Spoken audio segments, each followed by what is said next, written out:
Oui, des entreprises comme Satake Corporation. Son histoire commence en 1896 lorsque Riichi Satake invente le premier moulin électrique pour polir les grains de riz afin de les rendre propres à la consommation et fonde la société éponyme. Aujourd'hui, avec une présence dans près de 150 pays et 70% de parts de marché, l'entreprise est leader mondial dans la fabrication d'équipements de triage, transformation de matières premières alimentaires comme les céréales et les fruits à coque. Satake est à la machine à trier les céréales ce que le frigidaire est au réfrigérateur, et sa nouvelle gamme de machines Milsta est un concentré de technologie de pointe et d'intelligence artificielle.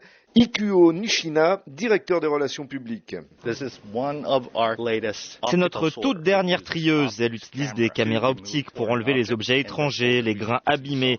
Cette machine peut faire la différence entre les éléments organiques et non organiques. S'il y a un morceau de plastique identique à un grain de riz, il sera automatiquement éjecté et cette machine peut trier 28 000 grains de riz à la seconde. Le résultat est quelque chose de magique.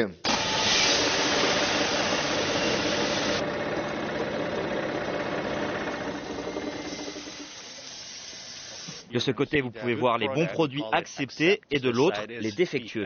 Autre leader mondial insoupçonné à Hiroshima, Kaihara Denim. Lors de sa création en 1893 à Fukuyama, Kaihara n'est encore qu'un petit atelier de tissage riche de quelques métiers à tisser. L'entreprise en comptera 300 à son apogée, mais après la Seconde Guerre mondiale, la demande de Kazuri devient confidentielle. Kaihara va se tourner alors vers la fabrication de toiles denim en utilisant les techniques du Kazuri, comme l'explique dans son usine historique, Monsieur Kaihara, président de l'entreprise. Nous transformons le coton en fil dans une autre usine. Ensuite, ces fils sont transformés en cordes. Il y a entre 300 et 500 fils dans une corde. Cette corde-là en contient 300. La première étape ici consiste à laver les fils. Ensuite, nous teignons les fils lavés là-bas et enfin, nous les séchons. Le denim est un produit que les gens apprécient à mesure que la couleur s'estompe. Donc lorsque nous teignons le fil, le milieu du fil reste blanc. Seul l'extérieur est teint. Plus vous porterez vos jeans, plus ils s'éclairciront.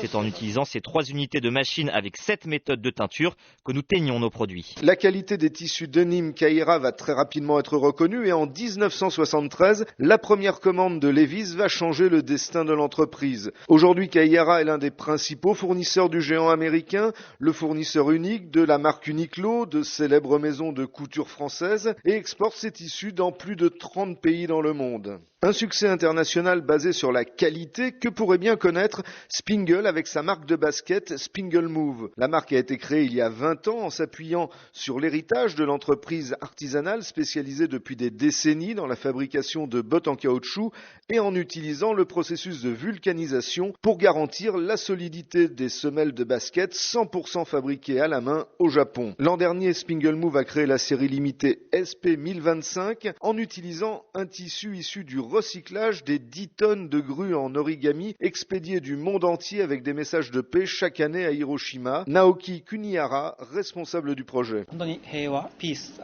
Depuis longtemps, chaque année, tous ces oiseaux en origami sont stockés dans un entrepôt pendant un moment, puis détruits. Lorsque j'ai appris ça, j'étais très triste et j'ai trouvé ça dommage. Je me suis dit que l'on pourrait peut-être faire quelque chose avec ces grues en origami. Nous avons réussi à les recycler pour en faire une toile spéciale pour nos baskets. C'est une façon pour la personne qui porte ces baskets de transmettre un message de paix. Cela contribue au développement durable et nous protégeons ainsi l'environnement. Il n'y a pas de gaspillage. La grue d'Hiroshima, symbole de la paix, miniaturisée avec précision, c'est l'une des fiertés de Castem. L'entreprise créée en 1948 produisait à l'origine des confiseries.